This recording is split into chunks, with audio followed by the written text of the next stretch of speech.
Graça e paz a todos que estão participando, aqueles que virão participar. Nós estamos começando mais uma vez o estudo da Carta aos Romanos e desta vez nós vamos estudar o capítulo 12, que nós já estudamos bastante, porque estudamos os dons espirituais. Nós vamos estudar agora do 9 até o versículo 21. Eu temo que não dará tempo de fazermos esse estudo completo hoje, mas se não der, nós faremos na semana que vem. Vamos ler a palavra do Senhor, então, Romanos 12, de 9 a 21. O amor seja sem hipocrisia.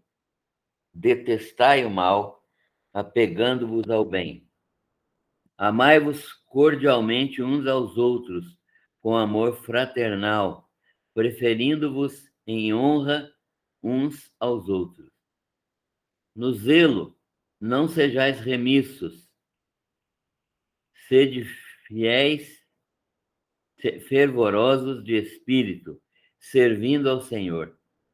Regozijai-vos na esperança, sede pacientes na tribulação, na oração perseverantes.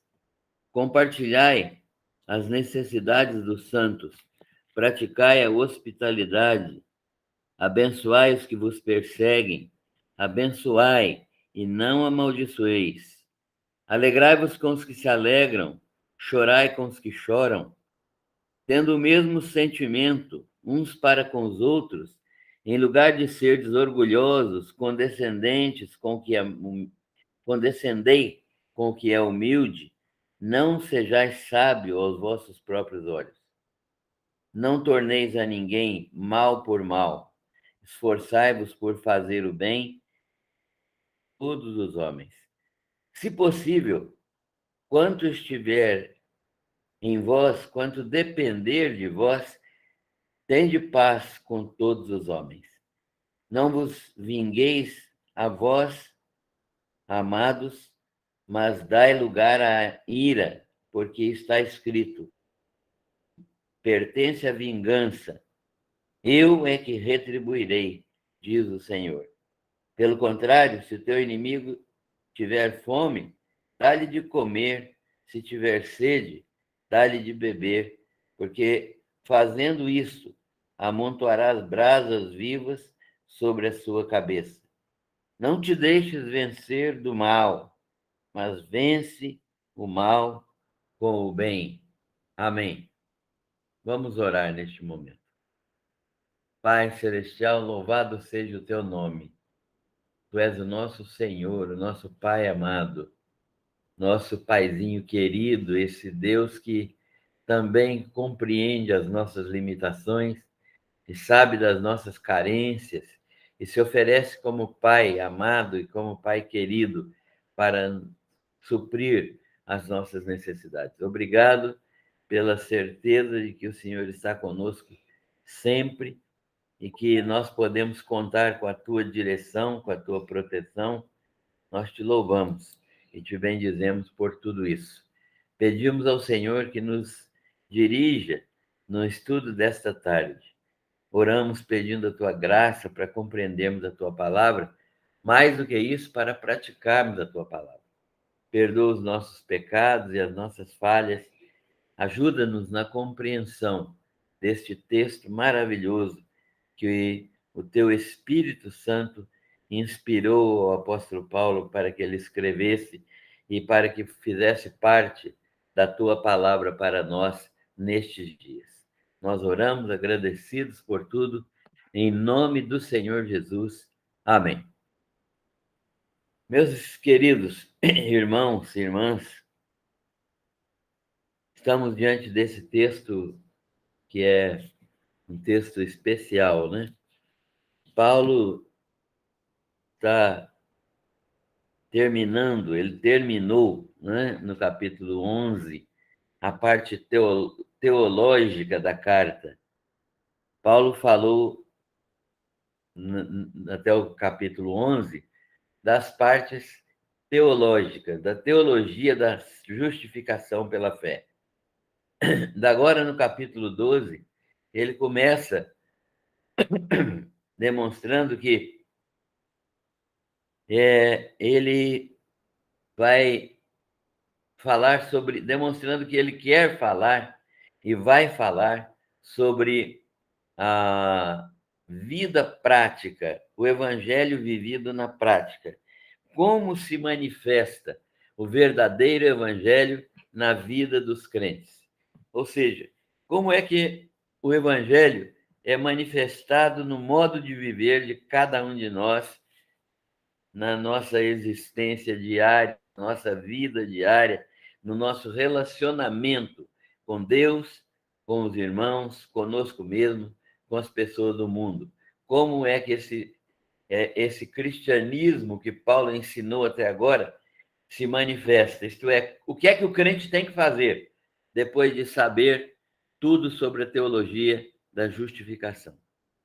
Paulo falou dos dons espirituais. Ele demonstrou, então, que nós somos como indivíduos.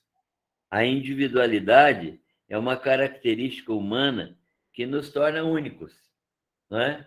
A individualidade nos torna únicos. Não existem duas pessoas iguais no mundo. Ainda bem, né? Tem gente que a gente poderia querer que tivesse mais, mas a maioria, tendo um, já está bom demais, né? Pois é, mas Deus já fez assim, dessa maneira maravilhosa, para que todos nós fôssemos únicos. E nós somos tornados únicos exatamente pela nossa individualidade.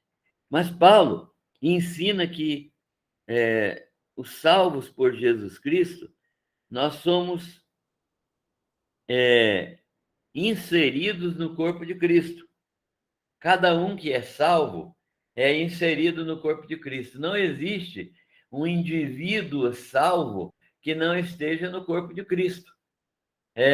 A salvação é a inserção no corpo de Cristo.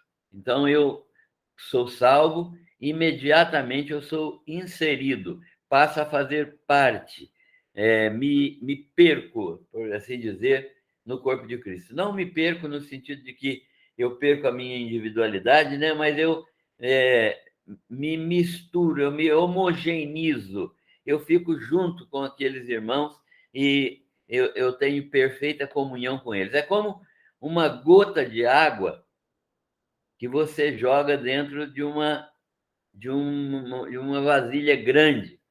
Aquela gota de água continua sendo uma gota de água, mas ela está completamente dissolvida dentro daquele restante de volume de água que tem, de modo que é impossível encontrar aquela gota d'água, embora ela exista.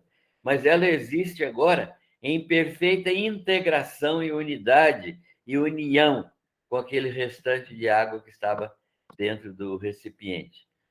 É uma comparação tosca, mas serve para a gente analisar que nós verdadeiramente somos indivíduos e esses indivíduos que têm individualidade, eles se misturam, eles se homogeneizam, eles se colocam em igualdade de condições e eles entram numa perfeita comunhão no corpo de Cristo, de modo que nós nos tornamos o corpo de Cristo. E assim, quando um de nós é ferido, todo o corpo também sente. Quando um de nós é glorificado, todo o corpo também passa pela glorificação. Por quê? Porque nós somos um. Embora muitas pessoas ainda tentem viver indivíduos, né? Como pessoas isoladas, cristãos isolados, isso não existe. Não é razão pela qual a igreja é fundamental, razão pela qual nós somos convocados a nos reunirmos no corpo de Cristo vivo, que é a igreja local. A igreja local é verdadeiramente o lugar, não é? O corpo onde nós nos reunimos e nós manifestamos essa comunhão plena de sentirmos que somos irmãos ligados absolutamente de maneira indissolúvel com os nossos irmãos. E esse corpo de Cristo, do qual ele é o cabeça, é uma manifestação de Jesus. E na medida que ele está bem ajustado, o corpo, né, está bem ajustado, ele evidencia a vida de Cristo ao mundo. Ou seja, para que a igreja existe? Para demonstrar a vida de Cristo ao mundo. Cada um demonstrando aquela parte, fazendo aquela manifestação que lhe é peculiar, mas todos nós demonstrando juntos, em conjunto, a vida de Cristo, cada um com o seu dom, de modo a que Cristo seja glorificado, seja exaltado. Os dons espirituais, portanto, ao tempo em que a igreja é edificada, ela manifesta esses dons espirituais, e eles são como concessões da graça de Cristo para a edificação desse corpo. Ou seja, os dons espirituais são dados aos crentes, a cada crente, homem ou mulher, para a edificação do corpo de Cristo. Desse modo que Deus estabeleceu que o corpo cresça. O corpo vai crescer de acordo com os dons espirituais de cada um. Por isso, eu não posso ter um dom espiritual e me ausentar da igreja.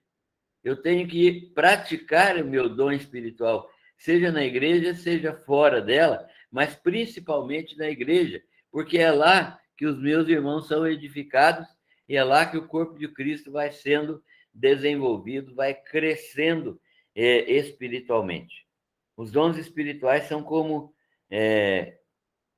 concessões da graça de Cristo para a edificação desse corpo maravilhoso, para a edificação mútua e para a manifestação do Evangelho de Cristo, né? O Evangelho de Deus ao mundo. Paulo inicia agora, no texto que nós lemos, uma sessão demonstrando que a individualidade resulta em multiplicidade de funções. A individualidade resulta em multiplicidade de funções e em unidade, a unidade do corpo. Nesse corpo, a individualidade se transforma em interdependência. A individualidade se transforma em interdependência, de modo que eu dependo dos meus irmãos, os meus irmãos dependem de mim, cada crente depende dos outros, os outros dependem de cada crente, e é desse modo que Paulo está ensinando os romanos que eles são absolutamente ligados, estão absolutamente ligados uns aos outros e ao corpo de Cristo, e que essa individualidade se transformou em interdependência. Não existe crente sozinho. Isso não adianta querer cultuar a Deus sozinho, cultuar a Deus em casa, dizer, não, eu sou crente na minha casa, eu sou crente sozinho, não, eu não preciso da comunhão. Isso é um absurdo. Isso é um absurdo que não tem a menor lógica, segundo o ensino do Espírito Santo por meio de Paulo. Paulo inicia, então, esse texto agora, o comentário sobre esse texto, né?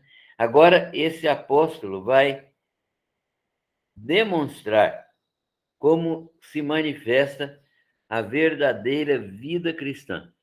Como é que se manifesta a verdadeira vida cristã? Paulo entende que a vida cristã é necessariamente constituída de relacionamentos. A vida cristã é necessariamente constituída de relacionamentos. Relacionamento com Deus, relacionamento com o próximo, relacionamento consigo mesmo. Então, Deus estabeleceu o cristianismo fundamentando-o em relacionamentos. Estes relacionamentos devem ter como base obrigatória o amor. O cristianismo é fundamentado em relacionamentos e esses relacionamentos têm como base o amor cristão. De modo que nós podemos aprender isso da carta aos Romanos, né? O maior dom é o amor. O amor então, não seja. O amor é, então, a base da constituição dos relacionamentos. E os relacionamentos são o modo como Deus demonstrou que a vida cristã deve ser levada, a vida cristã deve ser praticada com essa manifestação de relacionamentos. Esses relacionamentos, portanto, se manifestam no corpo de Cristo e eles são fundamentados no amor.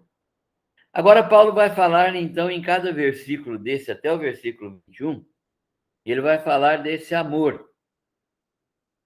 Ele vai falar de outros dons também, de outras qualidades necessárias no relacionamento. O primeiro aspecto que ele chama atenção no versículo 9 é: o amor seja sem hipocrisia. Algumas versões dizem: o amor seja não fingido, né? O amor seja não fingido ou sem hipocrisia. O que é que ele está querendo dizer com isso? Que este amor não é humano. Não é humano no sentido de que ele não é gerado pelo homem. Não somos nós, seres humanos, que geramos este amor. Este amor é derramado em nossos corações pelo Espírito Santo. O próprio Paulo aos Romanos escreve dizendo que o Espírito Santo é derramado em nossos corações e ele derrama o amor em nossos corações. Então, o amor seja não fingido. Por quê? Porque ele não é humano. Se ele for humano, ele corre o risco de ser fingido, porque ele não é produzido dentro de nós. Ele não é produzido por nós. Nós não temos competência para amar a partir de nós mesmos. Nós precisamos do amor de Deus. Esse amor de Deus é revelado em nós e é doado a nós pelo Espírito Santo. Então, ele é fruto do Espírito Santo. É o amor que é coerente, né? É um amor que, conforme o apóstolo Paulo nos diz, é um amor que é derramado pelo Espírito Santo, e conforme o apóstolo João, é um amor que vem de Deus. Ele diz assim: filhinhos, não amemos de palavras ou de língua, mas não só da boca para fora, não é? Mas em obras e em verdade. Não apenas de discurso, mas de ações, ações concretas que manifestam o amor de Deus nos relacionamentos que nós devemos ter com as pessoas. Então, Paulo e João conclamam os crentes a entenderem que esse amor vem de Deus e que nós precisamos amar. Não é possível ser cristão sem essa manifestação de amor. A maior evidência do cristianismo é esse amor que vem de Deus e que é manifestado em obras em favor dos nossos irmãos, né? É manifestado em ações, em obras e em generosidade. É um amor de verdade. Esse amor não é apenas um sentimento. Paulo não está falando de um sentimento aqui, né? Aquele sentimento que às vezes nós temos por alguém, né? Paulo não está falando de sentimentos, de um desejo apenas do nosso coração, mas nem de uma paixão, que às vezes a gente é envolvido por uma paixão que a gente pensa que é amor, não é? Não é isso que Paulo está falando. Paulo está falando antes de uma decisão racional, ou seja, é algo que sai da nossa mente, que sai do nosso raciocínio. É uma decisão racional, uma decisão proativa, uma decisão sacrificial. É uma ação sacrificial. Não apenas uma decisão, mas uma ação sacrificial que não espera nada em troca. Não é algo que eu ofereço porque eu sei que eu vou receber alguma coisa em troca. Não. É algo que eu não espero receber nada em troca, que eu faço sacrificialmente, que eu faço entregando tempo, entregando dinheiro, entregando oportunidades, entregando minha vida mesmo para realizar alguma obra em favor de alguém. Não é uma ação leviana, ela é sacrificial, que não espera nada de recompensa, não espera que nada venha em troca. É um amor que dá sem esperar retorno. É um amor que trabalha em função dos outros. Paulo está ensinando que esse amor trabalha em função dos outros. Ele era um exemplo disso, né? Quando ele foi pregar aos irmãos de Roma, ele foi preso. Ele estava preso e ele foi para Roma preso, prisioneiro, sem receber nada em troca, nem sustento, nada, e ainda sofrendo as angústias e as agruras de uma prisão. Paulo está dizendo que o amor trabalha em função dos que ele deseja atender, né? Em função dos outros, não com pesar. Ah, não tem outra coisa, o jeito é fazer isso, né? Não com pesar. Se eu pudesse, eu não fazia. Não desse modo. Não com pesar, mas com alegria, né? Com verdadeira alegria, porque está servindo a Deus. Esse Deus que é amoroso. Esse amor tem uma motivação. Esse amor de Paulo aqui, que ele ensina, tem uma motivação. Qual é a motivação? O dom do amor deseja o bem-estar dos outros e a glória de Deus. Então, você vai estar fazendo coisas para o bem-estar dos outros e para a glória de Deus. Esta é a motivação. E é uma motivação que põe você em proatividade. Quando é para o bem das pessoas, você não precisa esperar que alguém peça, ou que a necessidade seja sentida, ou que alguém tenha que pedir a você de uma maneira indireta. Não. Você é capaz de tomar a iniciativa e fazer as coisas, mesmo que muitos achem que está fora do tempo, mas o amor de Deus opera desta maneira. Bem-estar dos outros, glória de Deus, estas são as motivações desse amor. Esse amor se manifesta também em relação ao mal. Como que esse amor se manifesta em relação ao mal? O texto diz: apegai-vos ao bem, né? Afastai-vos do mal, né? Detestai o mal e apegai-vos ao bem. Então, esse amor se manifesta também em relação ao mal. O amor repele o mal. O amor não coaduna com o mal. O amor não compartilha o mal. O amor rejeita o mal. O amor é completamente separado do mal. Ele é completamente antagônico ao mal, né? Ele não pode aceitar o mal. Ele não pratica o mal, pelo contrário, apega-se ao bem. Ele quer apenas praticar o bem. Apegar-se é uma expressão que indica uma relação de total aderência. Apegar-se ao mal, apegar-se ao bem, significa uma relação de total aderência, nada descolar desse bem, né? Apegar ao bem, né? É uma relação de total aderência. Eu quero estar apegado ao bem, afastando-me do mal. Essa total aderência só é permitida pela ação do Espírito Santo na nossa vida. Eu preciso aprender que, como o cimento usado na construção, que faz a solidificação de duas peças, uma em cima da outra, ele solidifica essas duas peças em uma só. O amor também é esse cimento espiritual do relacionamento que nos torna apenas um,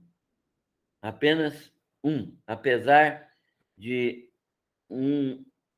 apesar de muitas dificuldades, nós nos apegamos uns aos outros, né?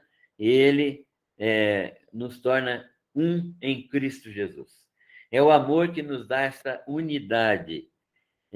Nós precisamos aprender a ser como a entender o amor como esse cimento que une duas partes de uma construção de maneira indissolúvel. Nós também devemos estar indissoluvelmente ligados uns aos outros, desejando o bem uns dos outros e trabalhando pelo bem uns dos outros. Não apenas desejando o bem, mas apegando-nos uns aos outros e desejando e trabalhando pelo bem uns dos outros. No versículo 10, nós ainda sobre o amor de uns para com os outros. Este amor deve ser o reflexo do amor de Deus por nós e do nosso amor para com Deus. Ou seja, é o amor de Deus que nos dá a capacidade de amar. E é a capacidade de amar e o amor que nós praticamos que demonstram que nós somos filhos de Deus. Essa é uma via de mão dupla, né? Nós precisamos andar de acordo com essa mão dupla. Se eu amo a Deus, se demonstro esse amor. Deus me ama e eu demonstro amor pelos meus irmãos. Ainda sobre esse amor de uns para com os outros, nós devemos entender que quem ama a Deus deve amar também ao seu irmão. O apóstolo João faz um resumo do amor na sua carta e ele fala claramente isso, que quem não ama a seu irmão, a quem vê, como pode amar a Deus a quem não vê? Então não adianta dizer que amamos a Deus e não amamos aos nossos irmãos. Isso é mentira. Não adianta dizer que amamos a Deus e temos comunhão com os irmãos e ficamos em casa sem fazer nada, sem nos comunicarmos, sem realmente nos relacionarmos uns com os outros, sem dar uma satisfação para as pessoas daquilo que nós temos feito, daquilo que de como temos orado, de qual tem sido a nossa preocupação uns com os outros, né? De fazer uma visita, de dar um telefonema. Então, nós precisamos fazer isso como demonstração de que quem ama Deus deve amar também ao seu irmão. Amar cordialmente significa amar com o coração. Amar com o coração, com um amor que é o vínculo cristão, que amar como se esse vínculo cristão fosse tão forte, ou mais forte que o vínculo carnal natural. Isso é importante sabermos, que muitas vezes nosso vínculo cristão de amor vai ser mais forte do que o vínculo que nós temos entre irmãos de carne, né? Bom é quando nós temos o vínculo com irmãos carnais e temos o vínculo com eles também, o vínculo espiritual de irmãos em Cristo Jesus. Isso fortalece o nosso amor por eles. Mas há situações em que nós amamos mais, estamos mais ligados, mais vinculados a pessoas que não são crentes do que a pessoas que são crentes e que não são nossos irmãos do que com os nossos próprios irmãos. Isso é algo que deve ser natural, porque o vínculo indestrutível, o vínculo indissolúvel é o amor. É o amor que nós devemos ter uns para com os outros. O vínculo entre pai e filho, entre irmãos, muitas vezes é menos forte do que o vínculo entre dois irmãos em Cristo Jesus. Amar cordialmente, então, é amar com o coração. Este amor deve ser manifestado de um modo que honremos nossos irmãos. Uma das manifestações de amor é honrar aos nossos irmãos. Agora, o que é que significa honrar aos nossos irmãos? Né? Paulo fala aos filipenses que cada um deve considerar o outro superior a si mesmo. Esse é um ensino de Paulo aos filipenses. Cada um considere o outro superior a si mesmo. Por que Paulo fala isso? Porque é o modo como nós colocamos o nosso irmão em primeiro lugar. O modo de amar as pessoas é fazer como Cristo amou. Cristo nos amou primeiro e ele deu a sua vida em nosso lugar. Ele nos amou mais do que a si mesmo. É desse modo que nós devemos entender, Paulo entende dessa maneira, e é desse modo que nós devemos entender, amar uns aos outros, com um vínculo de amor muito mais forte do que o vínculo familiar. E esse amor fraternal, esse amor que estabelece um relacionamento de irmãos, é aquilo que o apóstolo Paulo recomendou aos crentes de Filipos. E é exatamente o amor que Paulo praticou seguindo o exemplo de Jesus. Então, Jesus e Paulo praticaram esse amor. E vamos dizer aqui, Paulo era pecador como nós somos pecadores. Ele mesmo disse que ele é o principal dos pecadores, não é? Então, nós podemos praticar o mesmo amor. Esse amor deve ser manifestado de uma maneira que honremos os nossos irmãos, dando a eles a primazia, dando a eles o primeiro lugar. Um exemplo que me impressiona na Bíblia é o exemplo de Abraão, quando foi para dividir as terras, já que o gado de Ló e o gado dele eram muito, e ele não dava mais para continuar juntos, eles tinham que separar os pastos. Abraão chegou para Ló e disse para ele: escolha você a parte que você quer.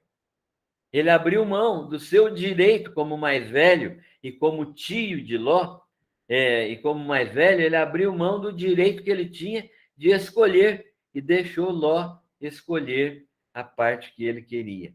Então, ele considerou os direitos de Ló antes de considerar os seus direitos.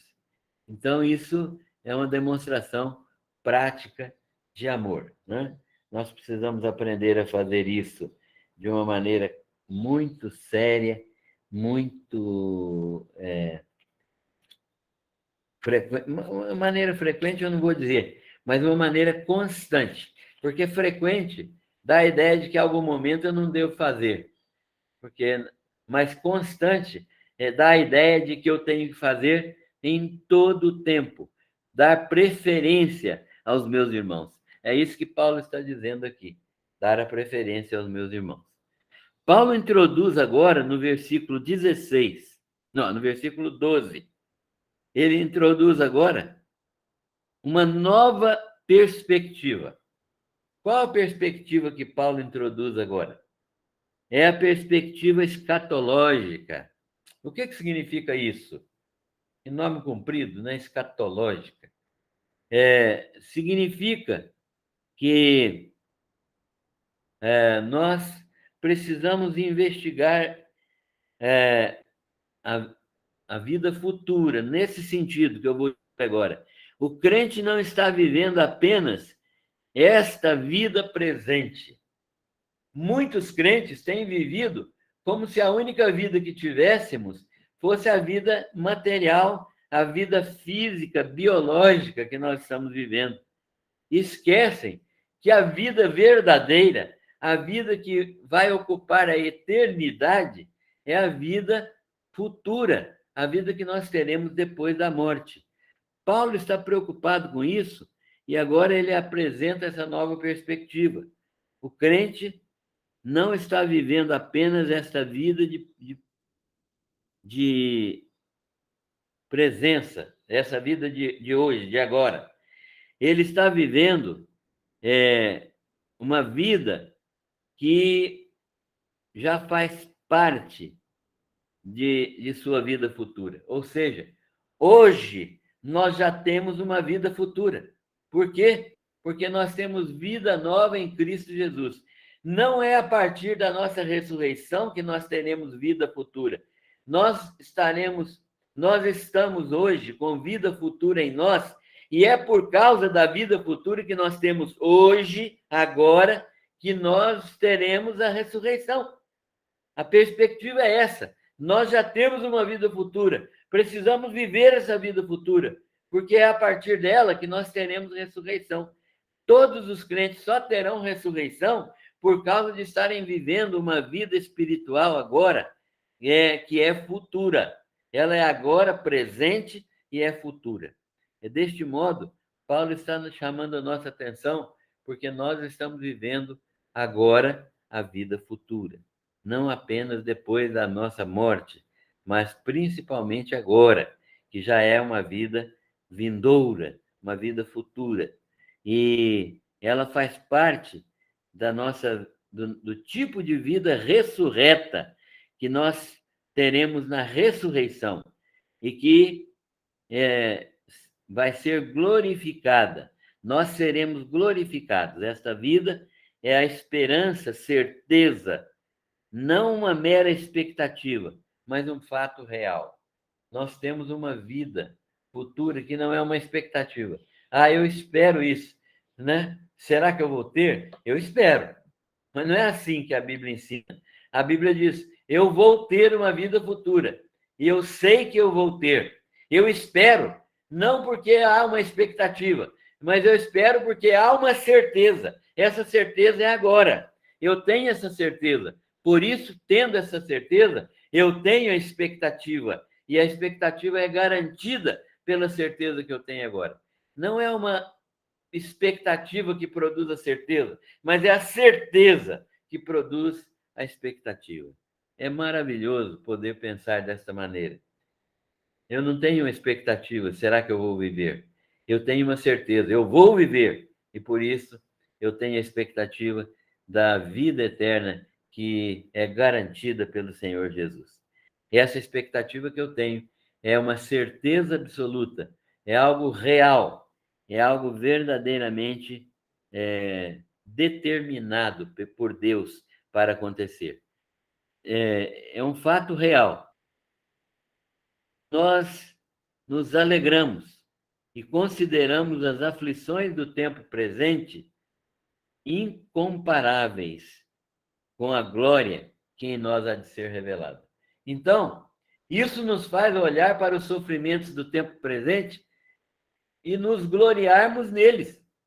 Em vez de eu sofrer com os sofrimentos do tempo presente, em vez de eu ficar lamentando os sofrimentos do tempo presente, em vez de eu ficar chateado, queixando de Deus, descrendo de Deus, dizendo que Deus está me deixando sofrer, que Ele não existe, ao invés disso, eu devo fazer o seguinte: ter uma certeza absoluta de que esses sofrimentos do tempo presente não servem para se comparar com a glória que há de ser revelada em nós.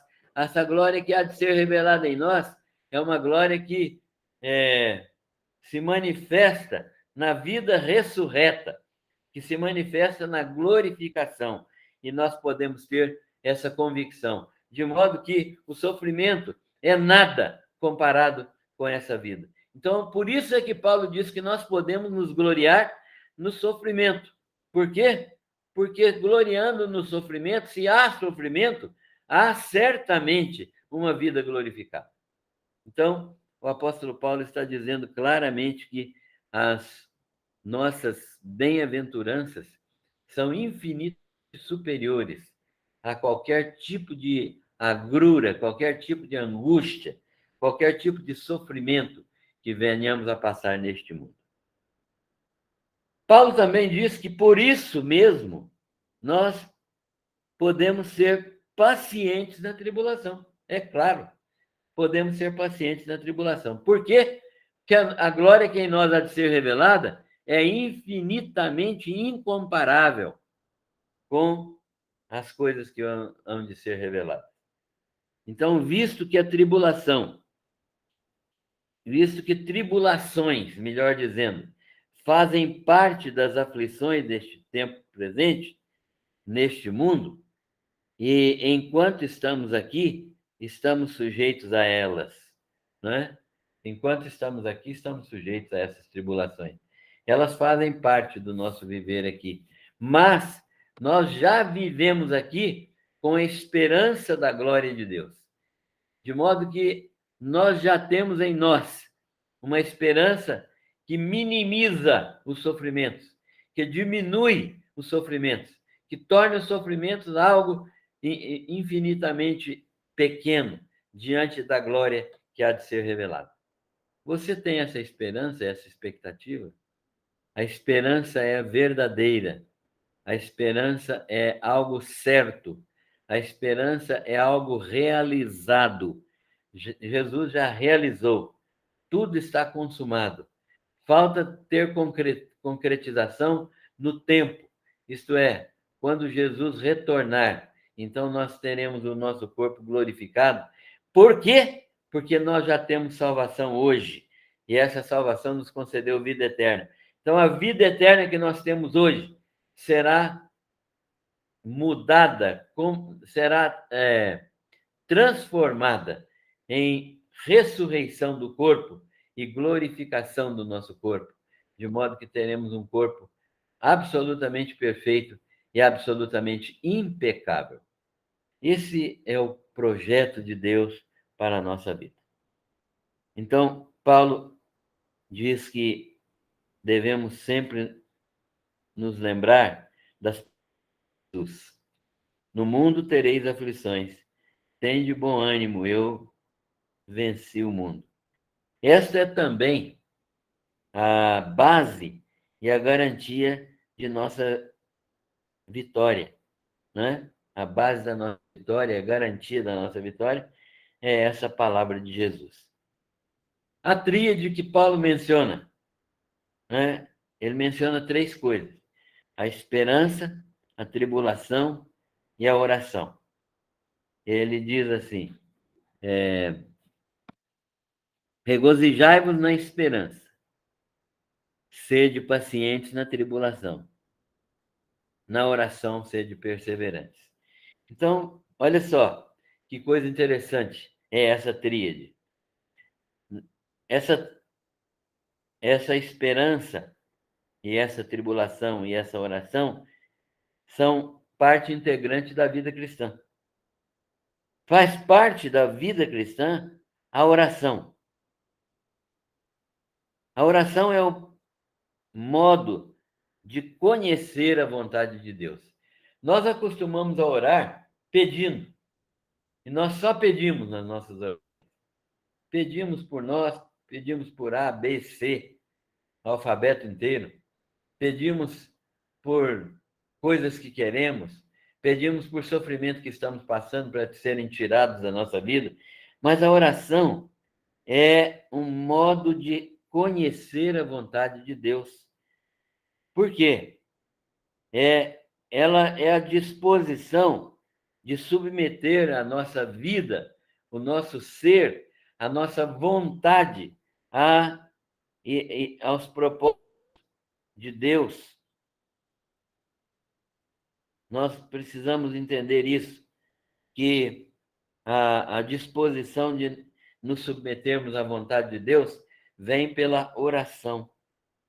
E nós devemos querer nos submeter aos propósitos eternos de Deus em obediência e em oração, e de adorar a Deus em espírito e em verdade. Quando nós oramos, nós precisamos parar de pedir e começar a pedir a Deus a manifestação plena da sua vontade na nossa vida.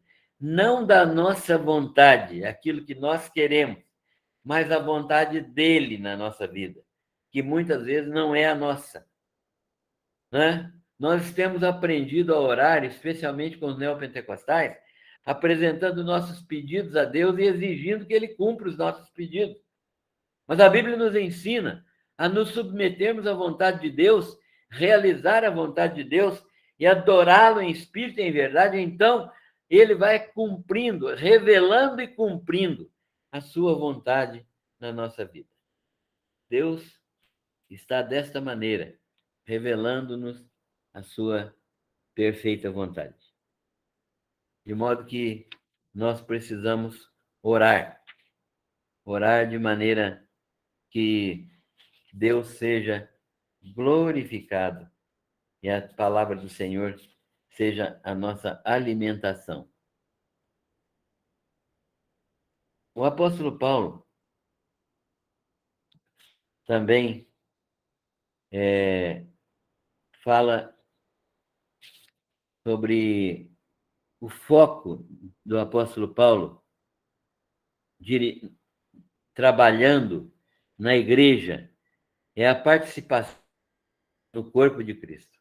Quando o apóstolo Paulo fala de trabalho na igreja, ele fala de participação no corpo de Cristo.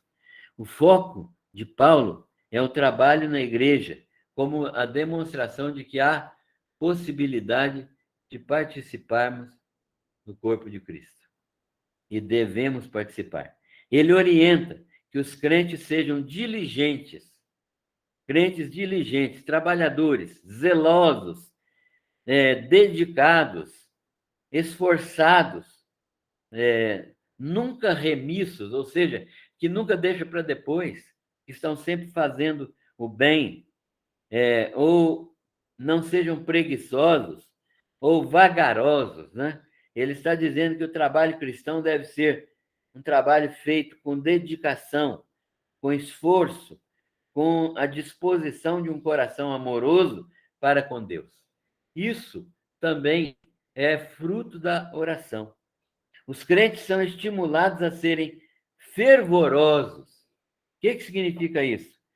Significa que os crentes são estimulados a serem aquecidos na fé, vibrantes, calorosos, tendo o controle do Espírito Santo nas suas vidas e tendo uma ação contrária à frieza espiritual, né? Não devemos ser frios espiritualmente, não devemos ser acomodados, mornos, né? O apóstolo João diz que na sua carta à igreja de Laodiceia, que Deus estava a ponto de vomitar aquela igreja da sua boca, porque ela não era fria nem quente, mas era morna. Uma situação muito pior do que ser frio ou ser quente. A motivação é o serviço do Senhor. É o serviço a Deus que deve nos motivar. E a oração deve ser dirigida nesse sentido. Qual é o serviço que Deus deseja que nós pratiquemos?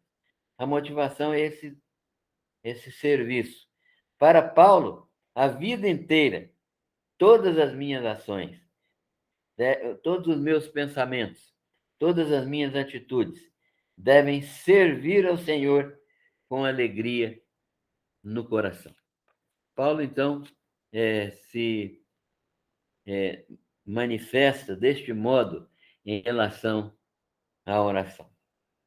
A tríade esperança, tribulação, oração, demonstra que a oração é uma manifestação de obediência a Deus, manifestação de obediência ao Senhor. A perseverança é uma outra parte dessa tríade. A perseverança em oração significa não mudar não mudar de direção. A perseverança não muda a vontade soberana de Deus. Há muitos crentes que entendem que pode mudar a vontade de Deus. Não podem, né? Podem ser mudados pela ação soberana de Deus. Então, há muitos crentes que não sabem que Deus trabalha nos seus corações quando eles estão orando ao Senhor, quando eles estão orando a Deus. Deus trabalha nos seus corações.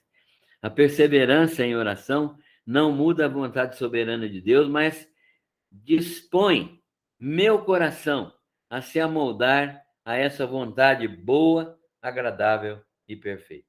Ou seja, quando eu oro, meu coração fica maleável diante de Deus e a minha vontade boa, agradável e perfeita, a minha não, a vontade de Deus boa, agradável e perfeita, pode se tornar a minha vontade, pode ser a vontade de Deus para a minha vida.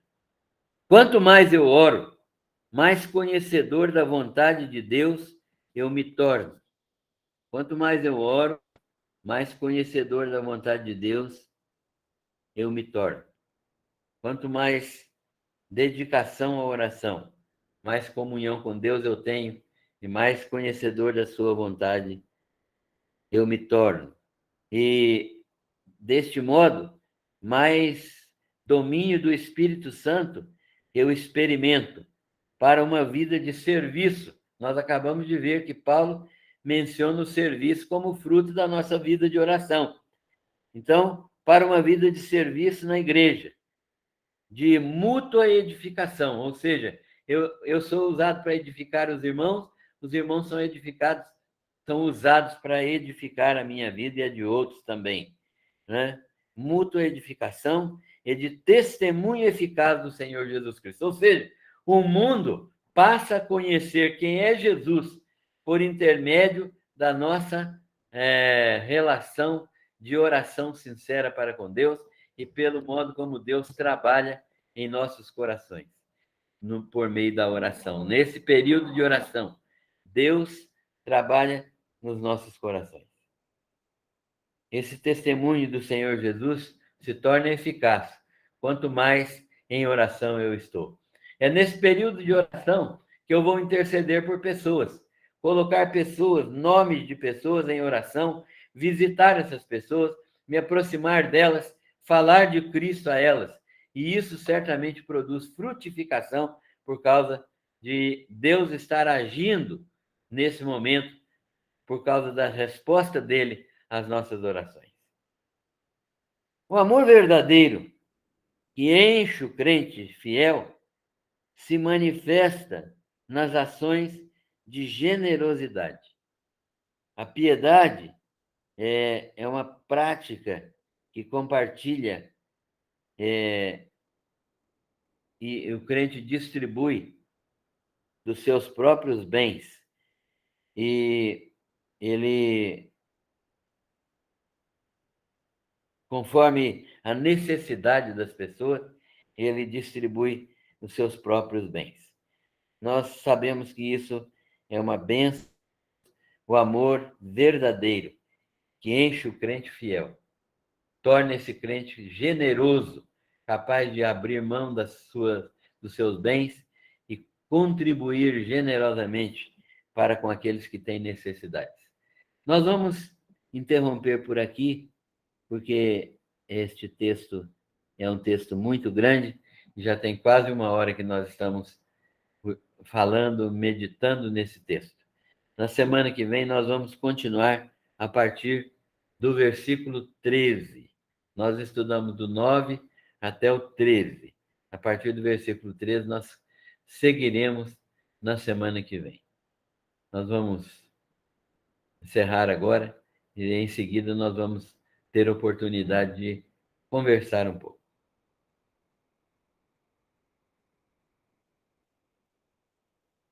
Amém.